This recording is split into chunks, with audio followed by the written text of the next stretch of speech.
Muitos aqui foram chamados de loucos. Isso acontece quando alguém é capaz de enxergar algo que mais ninguém vê e persegue essa ideia com todas as forças. Cada um de vocês sonhou alto e estava disposto a começar de baixo para alcançar um objetivo maior. Aqui tem gente que abriu mão de ser vice-presidente em uma multinacional, que abdicou da estabilidade do serviço público. Tem gente que começou do zero, que largou tudo. Aqui tem gente que fracassou uma vez, fracassou duas, fracassou três e não desistiu até alcançar o sucesso. Para muitos, escolher o caminho mais difícil é coisa de quem tem um parafuso a menos. Mas o que eles chamam de loucura, a gente chama de propósito.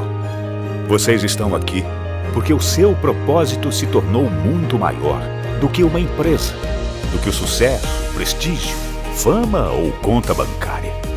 Vocês estão aqui porque o Brasil e o mundo precisam de pessoas que levantem a bandeira do empreendedorismo em todas as suas vertentes, sem amarras políticas ou qualquer tipo de preconceito. Vocês estão aqui para serem um motor de uma nova era e guiarem as próximas gerações. Vocês estão aqui para serem chamados de loucos. Mais uma vez, bem-vindos ao êxito.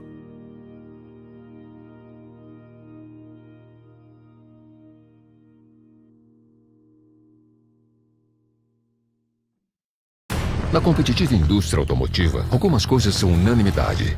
O design italiano, a mecânica alemã, a eficiência japonesa, o conforto americano, a inovação coreana e a energia? Essa tinha que ser brasileira. Moura, a bateria original de 9 dos 10 carros mais vendidos no Brasil. Precisou de bateria? Moura.com.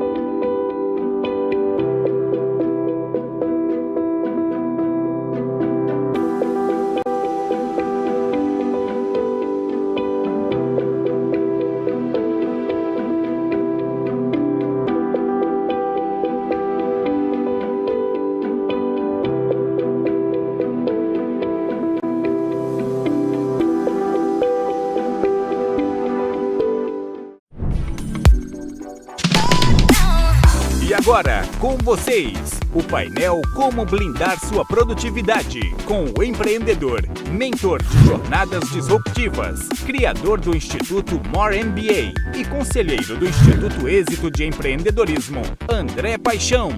E o empreendedor educacional, Edson Urubatã.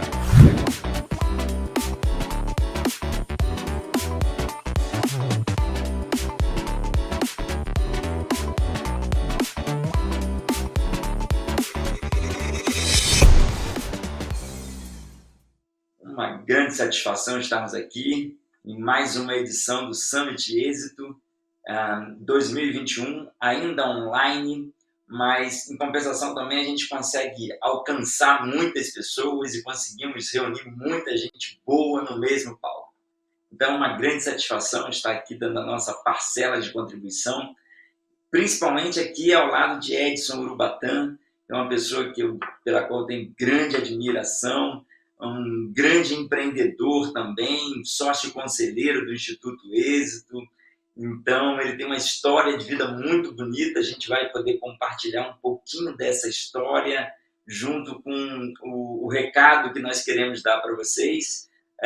Não é nada exatamente rebuscado, não é nada acadêmico, mas a gente acredita que vai ter uma grande utilidade a nossa conversa sobre a temática. Então, Edson, fala aí alguma coisa também, cumprimento o pessoal, enfim, dê as boas-vindas para a gente poder começar a dar o nosso recado. Olá, então é um prazer estar aqui. O André ele sempre me reserva essas surpresas, né? Apesar de eu já fazer parte um bom tempo do Instituto Êxito, ele que alicerça esses empreendimentos meus.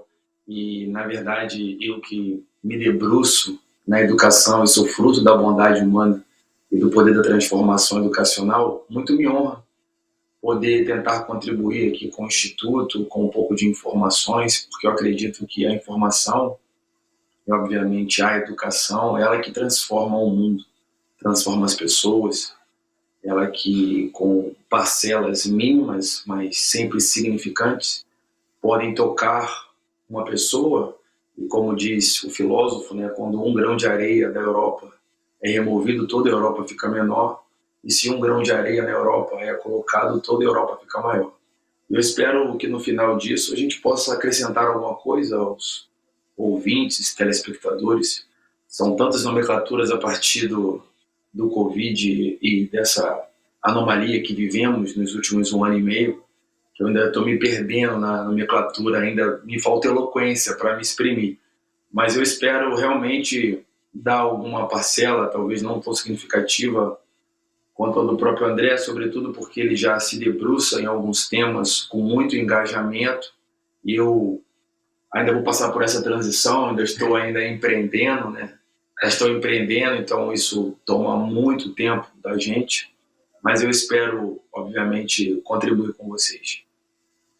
O Urubatã sempre na humildade que lhe é peculiar. A gente vai ter a oportunidade aqui de conversar sobre o quanto ele teve de sucesso na sua trajetória empreendedora. E, sem dúvida, o grande objetivo, né, é que a gente possa contribuir de alguma forma com essa educação empreendedora, com seu enorme poder transformador.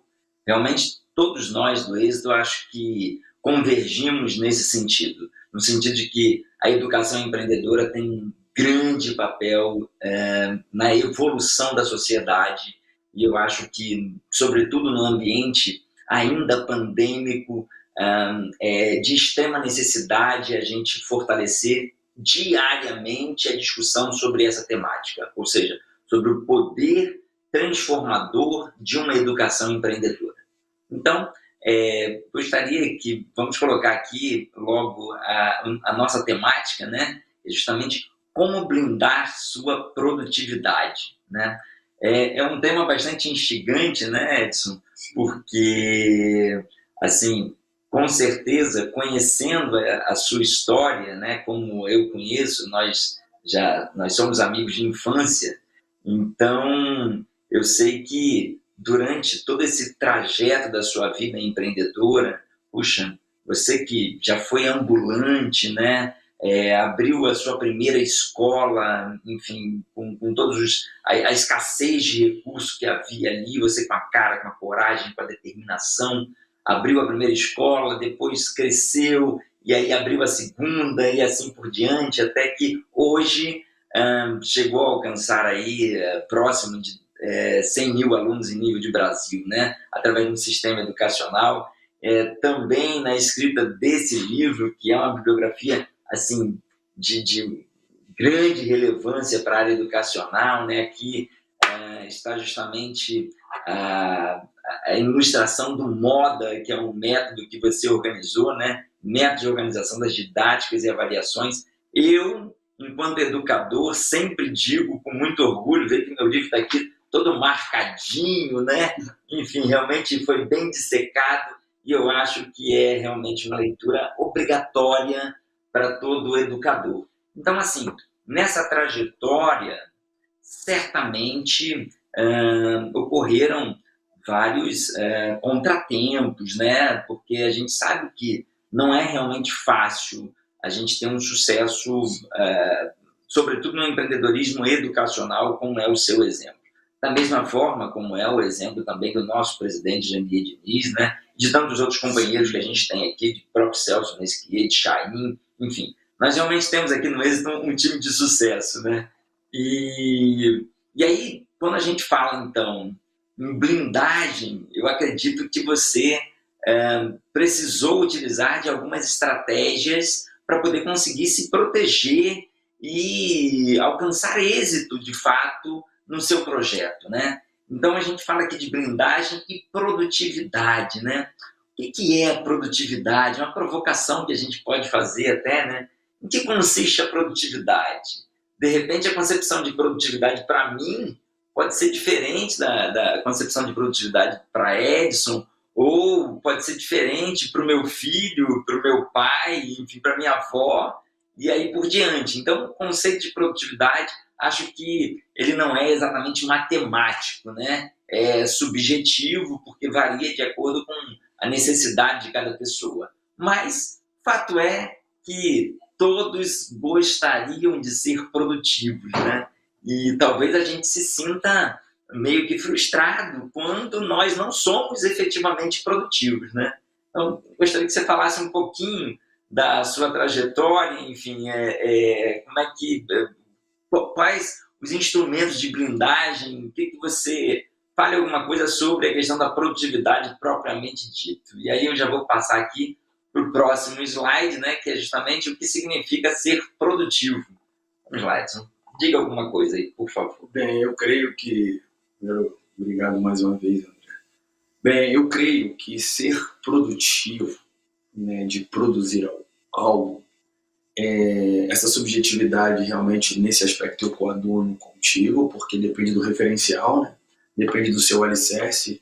Então, alguns de nós buscamos uma produtividade acadêmica, outros uma produtividade religiosa, outros uma produtividade com uma significância, com impacto imediato de ação, um impacto talvez relevante no âmbito familiar, outros no âmbito da vizinhança, outros até no âmbito mais mundial, e nós ficamos engajados, e essa produtividade e a percepção dela, geralmente, dificilmente nós conseguimos ter ela por nós mesmos, né, como nos manter produtivos, porque uma vez que a gente determina o que era produtividade para nós, a gente precisa de alguém ou algo para chancelar. E dificilmente nós ficamos em nós mesmos, né? A gente ultrapassa as fronteiras do nosso cérebro, do nosso corpo, e precisa do outro, chancelar essa produtividade. E muitas das vezes a gente acaba não tendo, né? Nós acabamos não conseguindo no outro, no nosso cônjuge, no nosso parceiro, no nosso partner, no nosso patrão, nos nossos clientes. A gente não encontra na mídia, seja lá o veículo que você quer que chancele a sua produtividade, nós não encontramos e nós nos frustramos. Para isso, a gente acaba enfrentando um paradoxo, né? Como nós nos blindarmos, como o André falou, e como não criar uma autossabotagem, né? Porque você acaba se blindando, o advento do medo, para se proteger, para se manter ativo, ou até para não ouvir coisas negativas que possam te desmotivar, porque é improvável que um de nós que aqui estamos, ou falando, ou ouvindo, participando aqui, não enfrentamos ou enfrentamos em um determinado momento algum estado de desânimo, quer seja por 2 segundos, 10 minutos, ou até mesmo um mês, ou em periodicidades mais intermitentes, mas é improvável que a gente não enfrente. Então, assim, esse desafio, essa brincadeira, essa provocação, é muito interessante de se blindar. Eu, por muitas vezes, me blindava. Eu vou dar um exemplo. Teve época que quando eu comecei a empreender, eu enfrentava o câncer da minha mãe, por exemplo. Eu estava morando de favor numa casa. Eu lembro que o meu armário eram caixas de papelão, onde eu separava numa caixa de papelão os livros, numa caixa roupa íntimas, eu tinha, sei lá, 3 peças. Separava numa caixinha pequena, a outra algumas blusas que eu ia trabalhar e outros papéis de dar aula e etc. A outra eu guardava ali um pedaço do isopor, que era ambulante ainda. Eu lembro que minha mãe, melhor amiga, por exemplo, a minha mãe, ela estava muito negativa, ela estava num quadro de depressivo, enfrentando câncer. Nós estávamos morando de favor, eu desempregado, assim, apesar de estar empreendendo, né? Então eu sempre estive, né, em movimento, mas eu estava desempregado, naquela carteira assinada. Então, se de origem humilde não estar em carteira assinada, você começa a pensar, será que estão dando certo para minha mãe sobretudo, e ela duvidou, e essas dúvidas culminaram numa depressão, e eu tinha que me blindar disso, me blindar até para poder ajudá-la.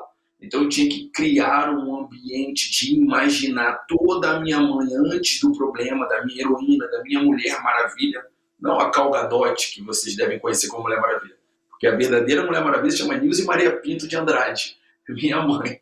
Ela é fantástica, eu tinha que me blindar de todas as coisas que ela falava, e ela me machucava. Quando eu chegava, eu lembrava, não, essa não é minha mãe, até para poder ajudá-la, até para que nós pudéssemos ter uma determinada ascensão e eu pudesse proporcionar mais recursos, tanto para ela quanto meu pai e para o meu irmão. Então eu tinha que me blindar, e não só lá, mas as adversidades que acontecem, eu sempre usei uma estratégia de blindagem bastante interessante, eu convido vocês a fazerem o mesmo.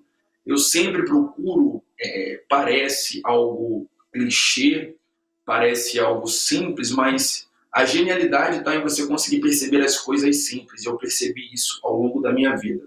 Então, assim, eu sempre mirei nos bons exemplos, nas coisas boas que me restavam ao longo do dia. Então, se um carro bate, se alguém é atropelado e alguém falece, e você tem a oportunidade de visualizar uma flor, mire na flor. Se alguém tem um discurso agressivo com você e se lhe falta recursos, seja de oxigênio, de alimento, financeiro, e de repente só lhe resta para você um par de pernas, ou um deles, ou um membro do seu corpo, mire no que você tem, mire no que você pode contemplar. Então isso me ajuda a me blindar de mim mesmo, porque senão eu começo a me sabotar, e muitas das vezes nós entramos em um buraco ou tomamos um caminho que dificilmente conseguimos retornar. Nós até retornamos, mas às vezes a gente perde tempo e deixamos de ser produtivos, porque atribuímos ao outro essa chancela. Então, de cara, eu acho que eu convido a dizer que o primeiro desafio dessa blindagem, eu acabei explicitando um pedaço meu, mas eu também convido vocês a tomar cuidado, porque paradoxal a blindagem que protege de tentar ser produtivo, o excesso dela, talvez o André possa se debruçar nesse ou em outro momento, mas o excesso dela, ela pode fazer também com que você fique improdutivo. Então, ter a sabedoria para até quando se blindar, porque se você se blinda demais, você para de se desafiar. Então, acaba que é uma arma excelente, mas como todas as armas têm que ser bem usadas, como todas as habilidades, né? Então, eu acho que às vezes o veneno é o antídoto também, né? Então, a depender da dosagem e da forma como é manipulado. Eu escutando aqui Edson falar, isso me remete justamente, né, à solidão da carreira empreendedora. Então, assim, momentos como esse, para que a gente possa trocar ideias entre empreendedores, eu acho que é fundamental. Porque, no geral, nós empreendedores, em tantos momentos, nos vimos muito solitários, né? E os pensamentos realmente vêm, às vezes, pensamentos negativos. E aí isso me remete também a um companheiro nosso aqui de êxito, que é Geraldo Rufino, e ele escreve sobre o poder da positividade, né? Então, acho que isso, assim, é de fundamental importância também para que a gente esteja trabalhando isso. Vamos aqui, então, produtividade e assim, várias pesquisas que nós temos sobre isso, não só nacional, mas nível internacional também. Se a gente colocar aí dentro de um aspecto filosófico, religioso também, a gente passa por isso, né? A produtividade, ela está diretamente ligada ao senso de utilidade que nós temos. Então, o senso de utilidade, conforme Edson comentou no início, em diversos sistemas onde nós estamos integrados. Qual a minha utilidade enquanto pai? Qual a minha utilidade enquanto filho? Enquanto integrante de uma turma de escola, de uma turma de mestrado, dentro do meu trabalho, qual o meu senso de utilidade? Exatamente a consciência de para que eu sirvo. De certa forma, a gente pode aí até fazer um paralelo isso está muito ligado à questão do propósito, né? O senso de utilidade é qual é o meu propósito, para que eu sirvo exatamente. Na medida que a gente consegue encontrar essa resposta e que a gente se enxerga como útil dentro desses vários sistemas onde nós convivemos, a gente está num processo de vivência da felicidade. Por outro lado, quando a gente pega, por exemplo, algumas estatísticas que apontam que mais de 80% da população brasileira se reputa infeliz com o seu trabalho. E nós temos, infelizmente, né, índices muito alarmantes também no que se refere ao quadro depressivo, né, o número de depressivos que nós temos no Brasil, agora certamente agravado pela própria pandemia, né? Então, por muitas vezes, todo esse quadro depressivo, e esse quadro, diria até, de uma certa infelicidade, se decorre justamente por conta dessa ausência de identificação, pelo menos clara, de um propósito de vida que está diretamente ligado à utilidade. Então, assim, isso é algo que a gente precisa realmente tratar, que a gente precisa enfrentar, e cada um de nós, dentro das nossas possibilidades, apresentar nossas contribuições para que a gente possa ter realmente uma sociedade mais produtiva nos seus mais variados aspectos e mais feliz, né? Porque eu acho que nós merecemos ser mais felizes e a sociedade também merece viver um processo de felicidade, né? Então aqui, quando Edson recorda que a mãe dele enfrentando um câncer, ali num estado depressivo, ele precisava tomar um autocuidado, porque ele sabia que aquilo ali não era o normal da mãe dele, né? Então, às vezes, no nosso núcleo familiar, com os nossos amigos, a gente certamente vai encontrar alguém que não é de ruindade da pessoa, né? Não é exatamente de má fé, muito pelo contrário, mas aquele sujeito, ó céus, ó vida, ó terra, né? E a gente realmente precisa tomar esse cuidado. E eu gostaria também de avançar um pouquinho aqui na projeção para que a gente tratasse, né, de alguns cuidados mais objetivos que nós podemos tomar para que a gente possa se blindar, né? E aqui também referenciando que a blindagem está ligada a um processo protetivo mesmo, né? Então, a gente vai se proteger do quem? De quem? Do que? Né? A gente, quando fala em blindagem, às vezes a gente pode usar como analogia um carro blindado. Se a pessoa atirar nele, dificilmente vai conseguir te atingir se você tiver um carro blindado. Então, assim, todos nós temos essa blindagem natural. Dentro da minha crença, eu acredito que Deus nos deu essa blindagem natural, que acaba que, por muitas vezes, a convivência, o estresse do dia a dia, enfim, a gente buscando cada vez ter mais recursos materiais, e os recursos, por outro lado, são escassos, o empreendedor vive esse dilema, né? E então essa blindagem, de certa forma, pode ser corrompida. Então vai novamente uma provocação aí, proteger de quem, proteger do quê? E aí eu passo a bola de novo para Edson para ver se ele quer comentar alguma coisa, se a gente segue um pouquinho mais no slide. Não, sim. Esse slide, inclusive o slide anterior, quando nós falamos lá de produtividade, utilidade, estabelecemos lá uma equação de felicidade, é bastante interessante. Primeiro, assim, nosso dever enquanto líder é quebrar essas blindagens, é mostrar para nossos liderados que eles não precisam exercê-las, porque eles criam ela para proteção e nós temos que deixar claro que nós estamos do lado dele. Isso diminui a blindagem. Já visto que você dificilmente usa blindagem com as pessoas dentro do seu âmbito familiar, você é menos blindado, né? Então, quanto mais querido você se sente, mais você vai se despir das blindagens. Então, assim, num ambiente corporativo, então eu sempre procuro estabelecer essa relação de quebra de blindagem, quebra protetiva da seguinte forma, fazendo justamente meu funcionário sentir útil. Então eu vou e elogio a pequena coisa que ele fez de bom das 10 coisas que ele fez de ruim. Eu foco nesse elogio, depois ele me apresenta 2 coisas em 10, depois 3 coisas, até que ele começa a produzir 7 em 10.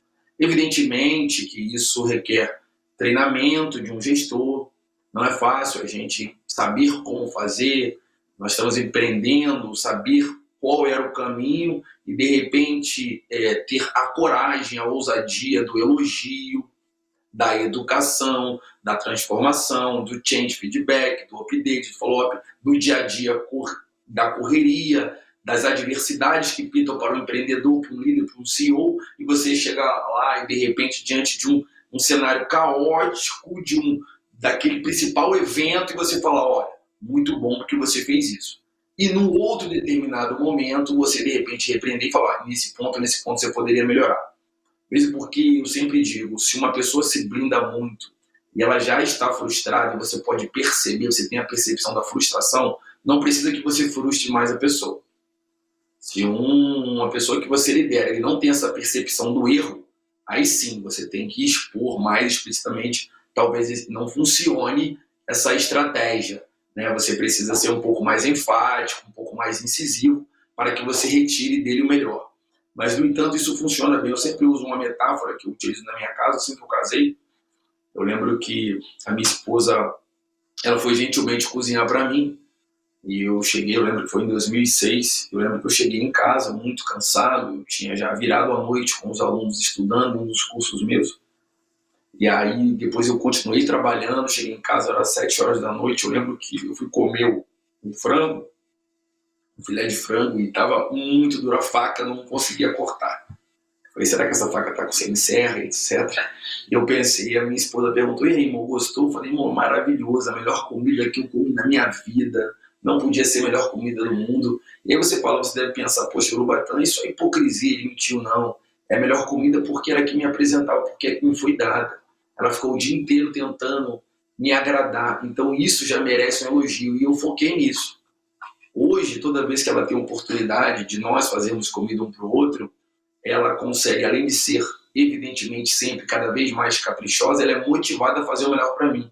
E ela é uma excelente cozinheira quando ela se permite a fazer. Então, assim, eu quero dizer para vocês que essas coisas, elas motivam. Quebrar a blindagem tem muito a ver com a sensibilidade do gestor. E você, enquanto comandado, agora eu acho que quero mostrar, você enquanto comandado, a melhor maneira de você quebrar a sua blindagem, a melhor blindagem é se prepare.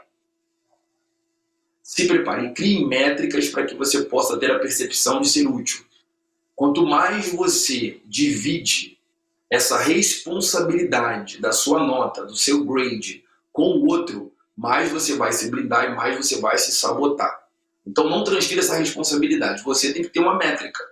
Olha, se eu produzir tantas embalagens, tantos carros, tantos artigos acadêmicos, tantos livros, se eu trabalhar tantas horas, se eu lavar tantas peças de roupa, se eu fizer tantos sanduíches, se eu vender tanto objeto, tal, você tem que determinar. Se eu fizer tantos amigos nesse dia, se eu ajudar tantas pessoas, se eu perdoar tantas pessoas, doesn't matter, não importa o parâmetro que você, mas tem que ter parâmetro, tem que ter essas métricas. E, sobretudo, métricas que você possa mensurar. Evidentemente, quando vem o outro, nós precisamos do outro, gente. Eu procuro não estabelecer verdade absoluta. Eu procuro não estabelecer, então, significativamente, até como matemático e físico, que é o alicerce que eu sou, apesar de ter me debruçado na administração e ser doutor em administração também, matemático e físico de origem, eu sempre me permito que existe um percentual, para que a gente não torne o absoluto, mas me parece, em minhas percepções, que a humanidade precisa do outro. Então, uma vez que você precisa do outro, você tem que se convir que o outro pode não ser sábio para ter essa percepção que você é produtivo. E por um erro de avaliação do outro, que sequer sabe o que você considera produtivo, você pode se tornar improdutivo. Então, o que fica, eu acho, antes de nós avançarmos, é que a blindagem é extremamente saudável, como o medo de entrar na água, para que você não morra afogado. Mas o excesso de medo vai impedir de você praticar esportes aquáticos e curtir o mar, o oceano que está à sua frente. Você precisa ser blindado sob uma medida. Então, agregado à blindagem, você necessita de sabedoria para julgar e manter as pessoas produtivas, ou você, enquanto liderado, se manter produtivo. Com certeza, com certeza. E eu concordo totalmente com a ideia de que a gente realmente precisa um do outro, não tem jeito. Na verdade, assim, não vou nem dizer que não tem jeito, porque é bom, isso é bom, né? Quando a gente consegue transformar o nosso sonho individual num sonho coletivo, num projeto coletivo, isso, assim, é muito estimulante, sobretudo, para o empreendedor, né? Então, assim, concordo em gênero, número e grau. E aí, avançando aqui um pouquinho, então, né, tentando trazer até ainda mais objetividade para esse processo de blindagem, né, dentro daquela provocação, a gente se blindar do quê, se blindar de quem, né, e efetivamente a gente acaba buscando uma blindagem mais efetiva quando a gente, de alguma forma, se percebe também ameaçado, né, porque se a gente não se sente ameaçado, a gente não tem necessidade de utilizar nenhuma blindagem.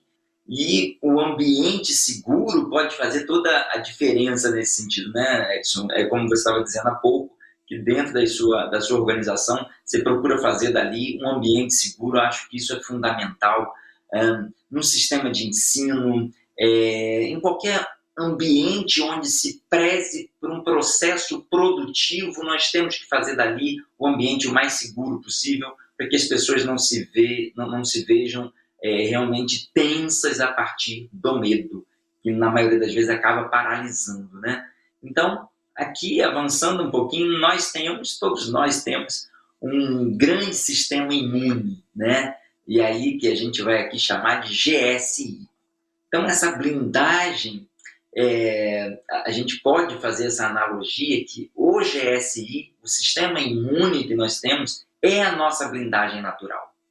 E o sistema imune, ele resolve tudo. O grande sistema imune, ele resolve tudo. Tudo mesmo, tanto no âmbito biológico, fisiológico, espiritual, energético. Acho que aconteceu já com vários de nós, né? De, às vezes, a gente está em determinado ambiente e a gente sai dali meio que pesado, né? Parece que a energia ali não estava legal. Tem gente que fala, nossa, acho que algum encosto, enfim, alguma coisa assim, né? É justamente porque de certa forma, o nosso sistema imune, ele pode estar, de certa forma, violado.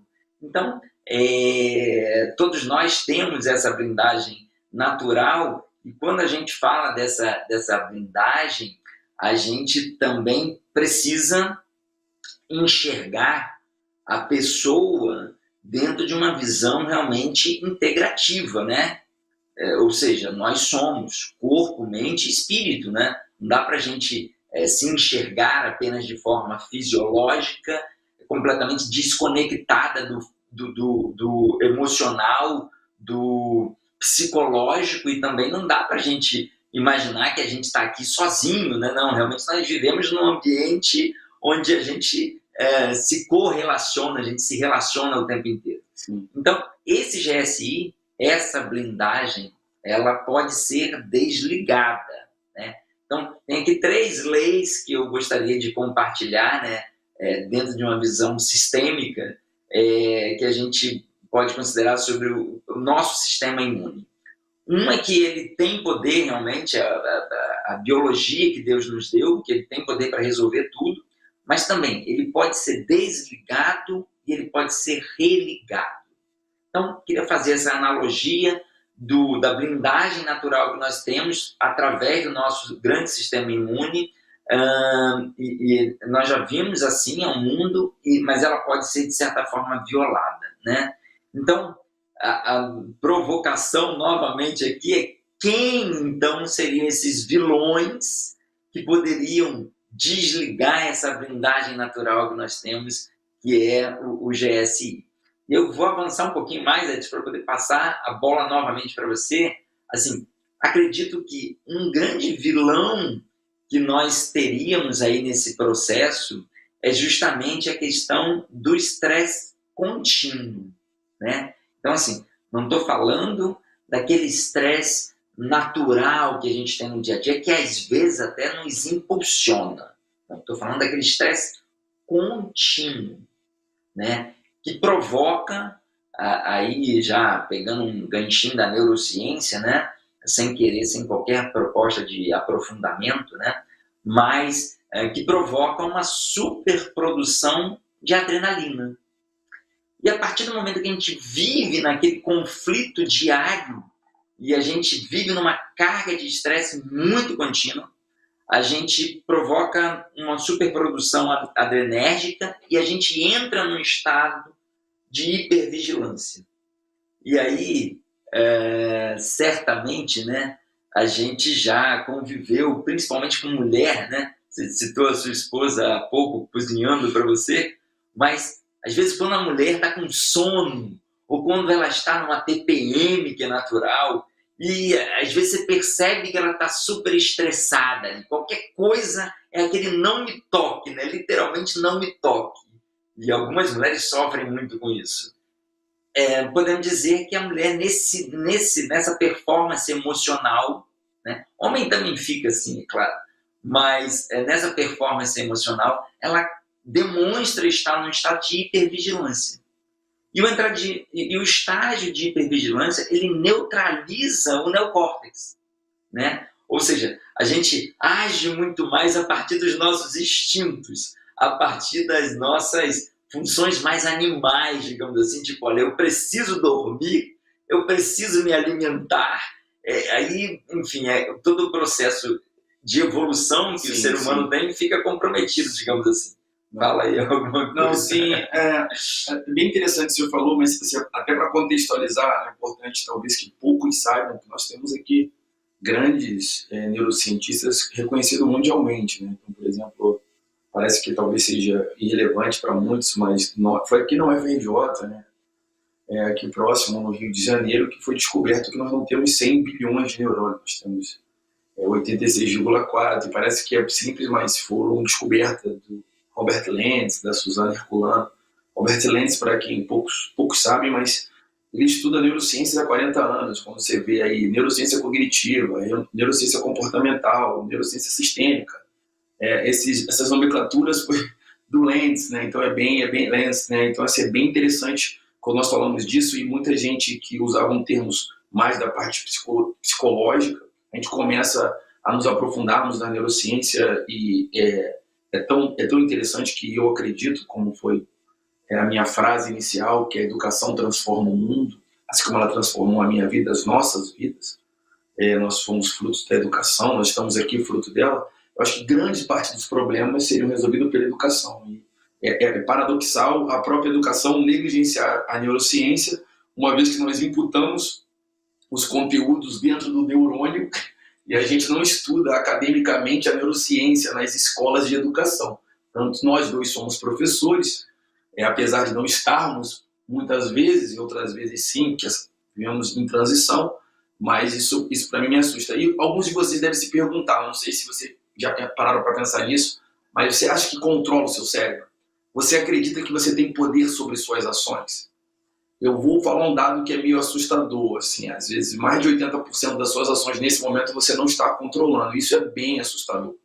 Então, por exemplo, agora você não está controlando o processo de síntese proteica, você não está controlando agora seus pituitários, você não está controlando o martelo, existe um martelo dentro do seu ouvido, que é um ossinho pequenininho, minúsculo, que graças a ele você tem uma boa função auditiva, o martelo, o estribo, bigorna, graças a vibrações, eles transformam as coisas que aparecem em sons audíveis entre 20 e 20 mil Hz, a temperatura do seu corpo 36,C, senão os ossos, os órgãos, eles param, né? Eles não podem ficar nem acima, que você fica em estado febril, né? Nem hipo, nem hipertermia. Então, assim, todas essas funções, digestivo, as suas aptidões, seus desejos, os seus reflexos, você não controla. O piscar dos olhos nesse momento você não está controlando.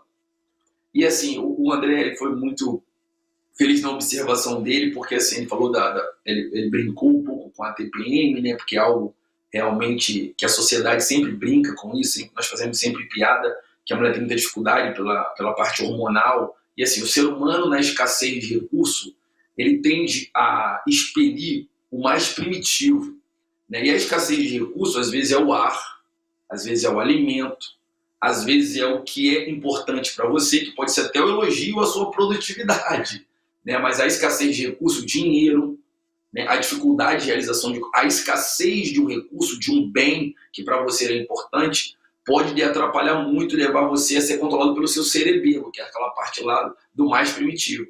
Quando você realmente precisa do córtex, você precisa de algo que te freie, fala, você vai ser preso, você não pode agredir, você não pode brigar com o seu patrão, você não pode exigir os seus direitos dessa forma. Você tem que ter mais sabedoria para você não impor os seus direitos e as suas ideias, mas expor as suas ideias. Seria muito mais sábio ser expositivo, não impositivo. Então tudo isso, esse estado de hipervigilância em que o André citou, nos agraciou com esse conhecimento há pouco tempo, você faz adrenalina, eu meio que concordo com o André em percentual, mas não consigo concordar na totalidade, mesmo porque por isso nós somos indivíduos, né?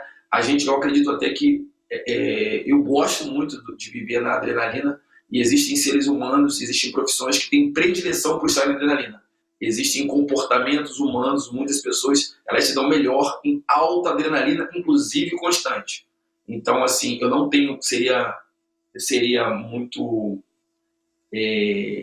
eu não teria hombridade eu trazer para vocês aqui, porque eu não tenho dados matemáticos para determinar o percentual de pessoas que gostam mais, mas ao longo, por empirismo, né, e algumas literaturas que eu não consigo citar agora, mas mais por empirismo, eu percebi que ao longo de grandes celebridades, grandes pessoas com grandes realizações, conseguem algumas profissões, como bolsa de valores, por exemplo, entre outras profissões, o atleta de alto rendimento, se você pegar, por exemplo, hoje eu estava até brincando, eu estava ontem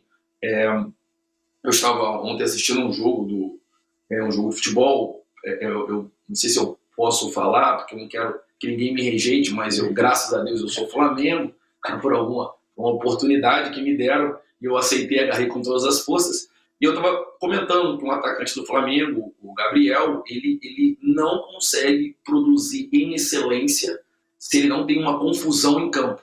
Se alguém não chama a sua atenção, é agressivo com ele, aquilo impulsiona, aquilo leva ele ao seu ápice no futebol. Um drible fantástico, um gol fabuloso, quanto mais você impõe aquilo para ele, mais ele produz.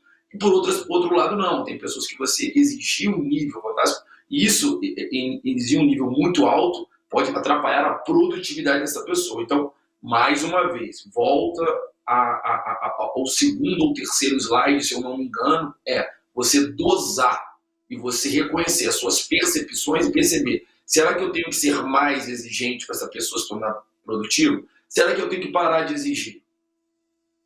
Será que eu, enquanto liderado, será que eu tenho que me cobrar menos? Ou tenho que me cobrar mais?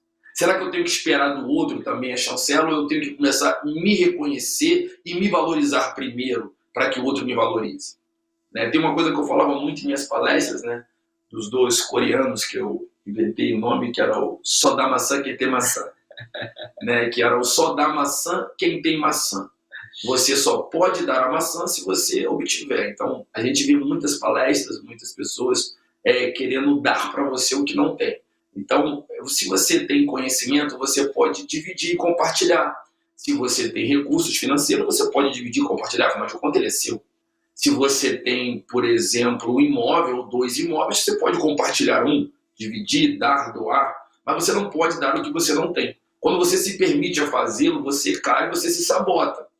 Porque é nítido que você não possui aquilo, é nítido que você não possui aquele conteúdo, aquele recurso, seja ele o recurso de conhecimento, seja um recurso natural, seja um recurso físico, e isso eu tendo por classificar como uma autossabotagem, André. Eu tendo por classificar como uma autossabotagem, onde a pessoa ela realmente não percebe que ela doa ou tenta produzir para a sociedade à sua volta para se mostrar produtivo, para receber a chancela, enquanto que, na verdade, se ela for genuinamente ela mesma, ela tende a ser muito mais valorizada. Para passar a bola para o André, eu queria muito deixar claro assim, que é importante que vocês façam essa analogia no que se concerne à produtividade. Então, assim, o que tende a ser mais valorizado? O ouro ou o cobre? Então, eu tenho a certeza que você respondeu o ouro. Hoje, na sociedade, o ouro ele tende a ser mais caro, mais valorizado, porque ele é mais escasso. Eu não sei se você percebeu, mas dentre mais de 8 bilhões de pessoas, você é um ser único. E você nasceu com uma habilidade genuína. E quando você é um jogador e imita o Neymar, quando você é um empreendedor e vai imitar o Urubatão, ou eu vou imitar um outro empreendedor, e o outro empreendedor imita o outro, você perde a naturalidade, você perde o que é genuíno, você perde o poder de inovação. Aí você, que é um produto, você que é um bem, começa a ter o teu diferencial apenas por um preço, você vira um commodity, você perde o valor. Então, assim, você, na sua empresa, na sua família, no seu âmbito, no seu meio social, onde você quer se mostrar produtivo, você tem que mostrar o que é melhor em você. E só consegue entender o que é melhor em você se você consegue olhar para você e se ver produtivo. Você tem que olhar a sua maçã para que você possa generosamente me oferecê-la. Você tem que perceber o que é bom em você. Você tem que se sentir produtivo. Você tem que procurar, porque a sua própria habilidade, ela existindo e você compartilhando, por si só já é um ato de produtividade. Então, às vezes, você não precisa se cobrar tanto. E reconhecendo isso, vai fazer até com que você entre num ciclo positivo e se torne cada vez mais produtivo. Com certeza. O ponto de equilíbrio realmente é fundamental, né? Claro que, por muitas vezes, é super bem-vindo e no âmbito corporativo, no que se refere ao cenário empreendedorismo, nós modelarmos outras pessoas bem-sucedidas, né? No êxito, a gente trabalha muito essa questão da modelagem, mas a modelagem como referencial, Sim. não exatamente como imitação, né? Sim. Você tem que preservar e tentar destacar ao máximo a sua própria genialidade, a sua própria... André, eu não quero nem ser mal interpretado por vocês, mas o André trouxe aqui um ponto muito relevante que alguns, quando eu transmiti essa informação, ele até me ajudou, poderia interpretar errado, que é o seguinte, se existe alguém para se você mirar que faz algo bom, que você está querendo evoluir, imite, aprende. Nesse aspecto, isso é saudável. O que você não pode é ser um pálido reflexo da luz alheia. Existem bons exemplos que já fizeram, já subiram na montanha, viram que ela é alta, te deram essa informação, te deram esse advice. Você não precisa subir na montanha para saber que ela é alta, você já sabe que ela é alta, na sua própria observação. Então leva a mochila, leva o cantil, leva a água, porque não vai ser fácil transpor esse obstáculo. Já avisaram você. Nesse aspecto, sim, eu acho saudável. Agora, no que se concerne você se livrar da sua naturalidade, se livrar das suas habilidades para querer ser o outro, você perde o que é de melhor em você, que é a unidade. Se você é único, você é rico, você valoriza. Alguém vai dar valor a você. Você precisa se procurar aonde aquela habilidade é escassa. Aonde algo que você tem é escasso. Lembra que em terra de cego, quem tem o olho é rei. Então, assim, eu acho que assim, você ali naquele momento, não tem ninguém enxergando, eu tenho um olho, mas eu sou fundamental nesse local. Né? Então, assim, é muito importante. Tem uma série, inclusive, nova, é uma série da Apple TV, que é Si. É uma série fantástica, onde eles fazem um mundo... não sei se eu posso dizer que é utópico, às vezes é distópico, né? Então depende do ângulo do referencial, mas onde todos são cegos, todos são blindados. Eles passaram 500 anos de humanidade cego, porque caiu uma anomalia, um Covid desse assolou a humanidade, tirou a visão. E existem algumas pessoas que veem. E essas pessoas são consideradas os bruxos, têm um poder fantástico, mas pouquíssimas pessoas na humanidade, se contam-se nos dedos. E é incrível, né? Até convido vocês, que eu acho que ajuda nessa metáfora que nós brincamos aqui, eu e o André. Sim, sim. Então, assim, a questão do equilíbrio realmente é fundamental e, sobretudo, né, cada um de nós tem apenas uma digital. Como é que pode, né? A natureza, como é que Deus, puxa, só tem uma digital, zilhões de pessoas tem no mundo, cada um de nós. Eu queria ter digital do realmente André para acessar a conta dele. Infelizmente, eu só posso a minha. Não seria uma boa experiência.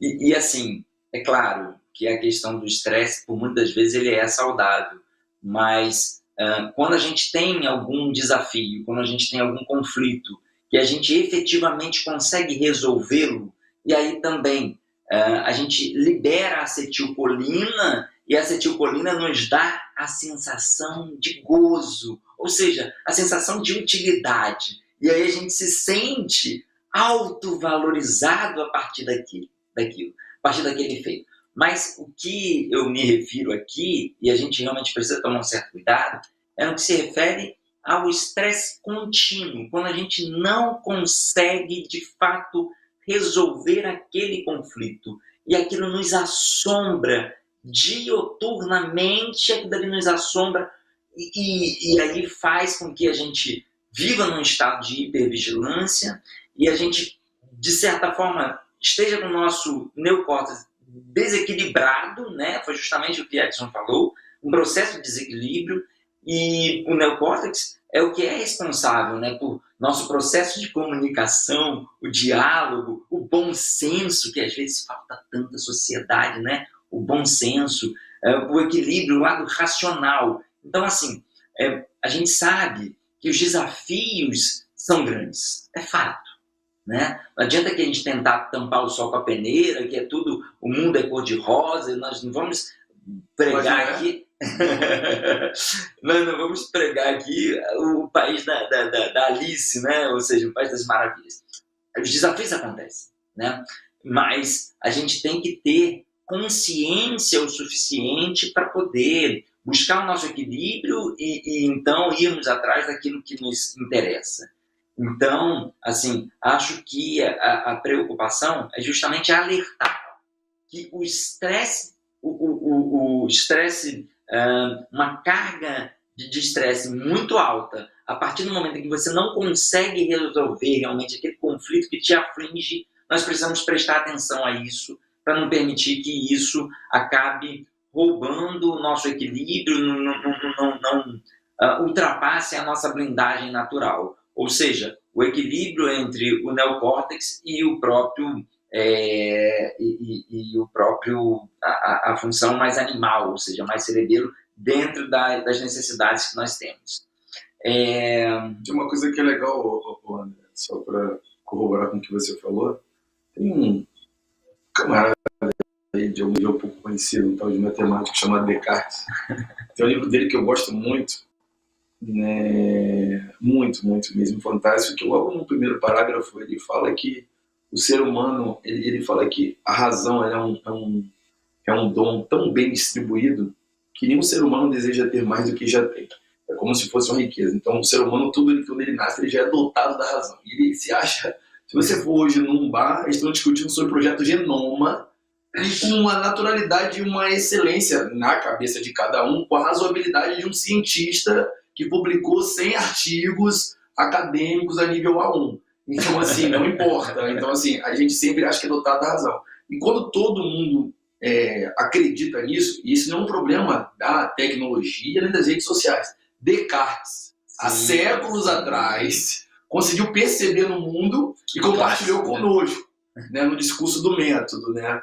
Então, assim, é incrível. Você falou sobre essa razoabilidade. Na escassez de recursos, a gente tem menos razoabilidade do que o normal. Nós já não temos muita razoabilidade, vai. É bem como, senão nós não agredimos ninguém, não iríamos nos sabotar. A gente sempre ia ter excelência em tudo.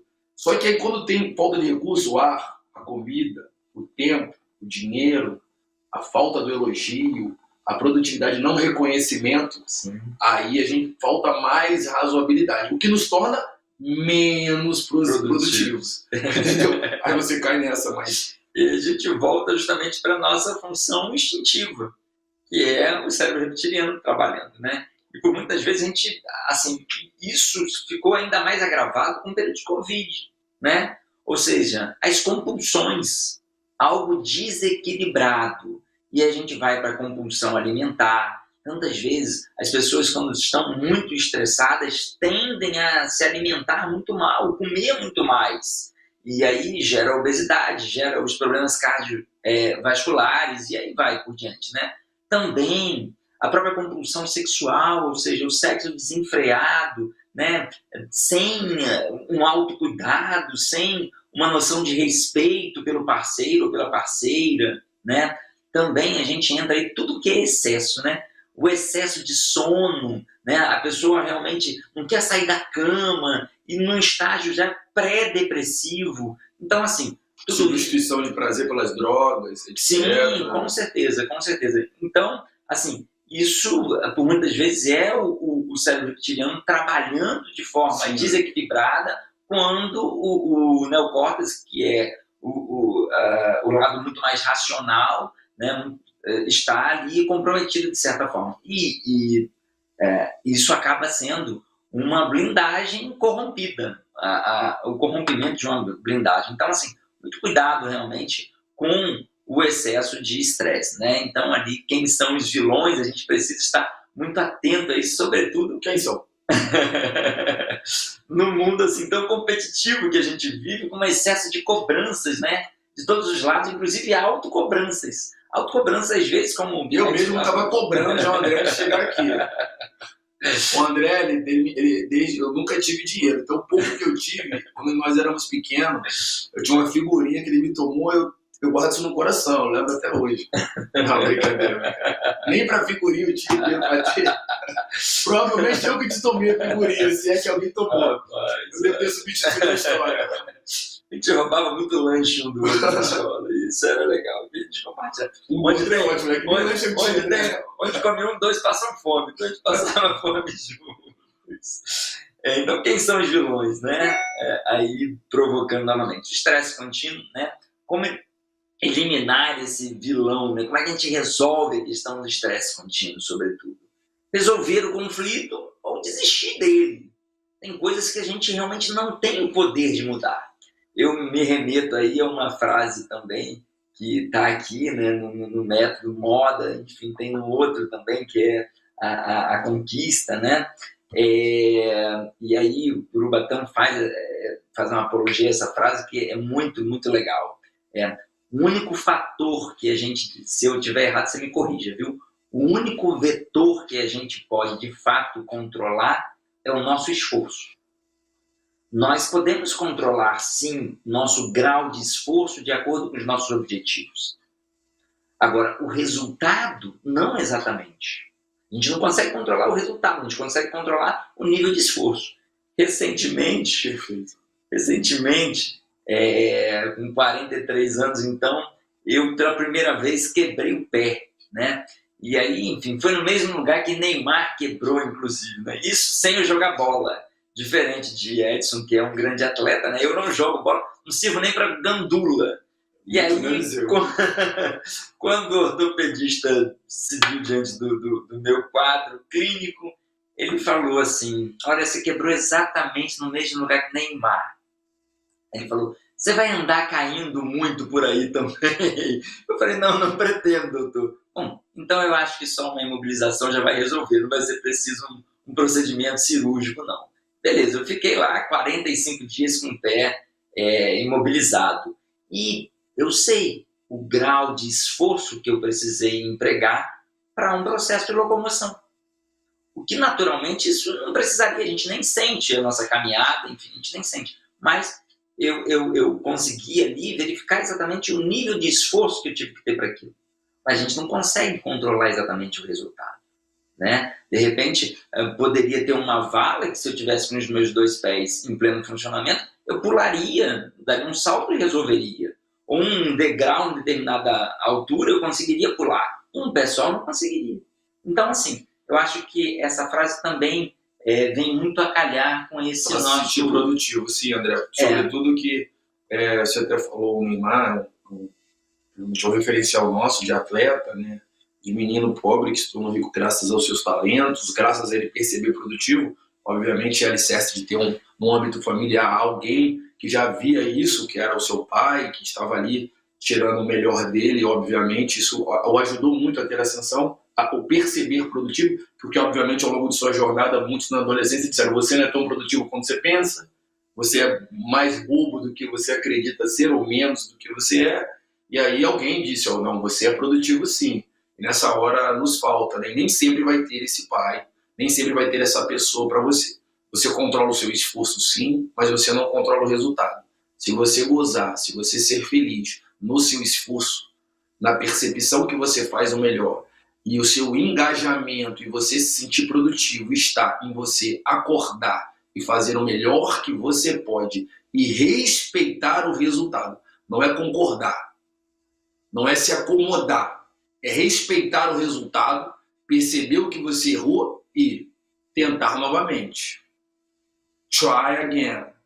Never give up. Não pode existir jamais, não importa o que aconteça. Agora, se você começa a atribuir que ser produtivo é ter um resultado, quando ele não vem a frustração. E a frustração, nem todo mundo consegue sair desse buraco negro chamado frustração.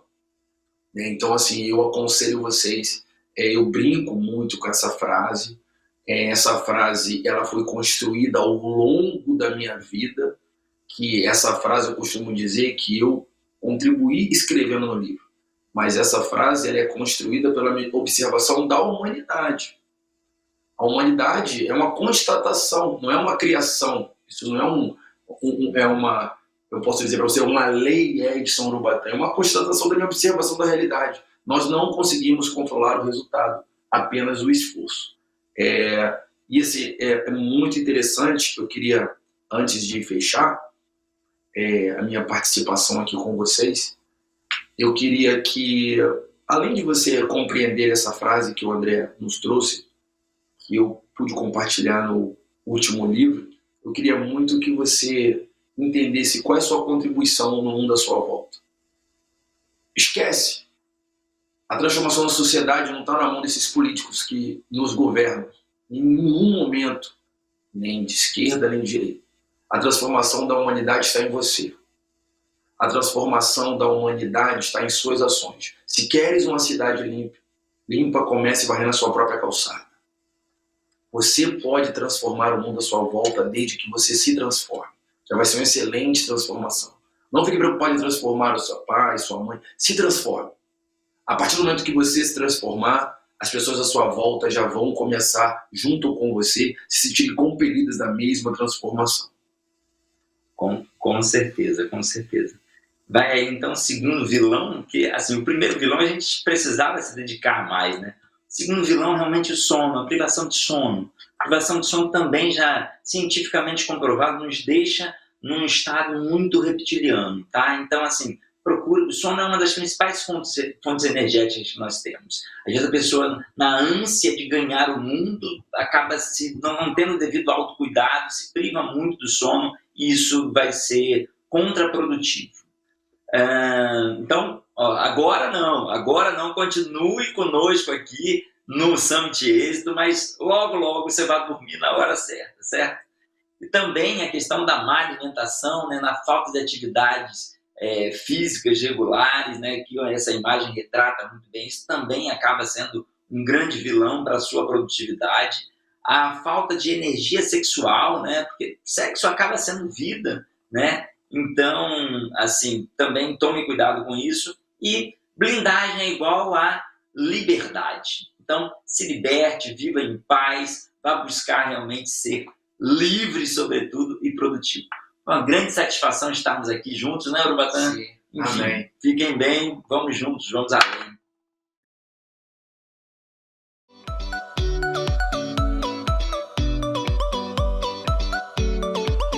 Você sabia que empreendedores autistas têm uma capacidade de concentração muito maior que outros? E olha que a gente está falando de um mundo que necessita cada vez mais de gente com essa capacidade para desenvolver programas, desenvolver algoritmos. Você pode lucrar muito com isso. Você é empresário, você é empreendedor, tem um autista junto de você. Tenho certeza que vai ficar surpreso com os resultados.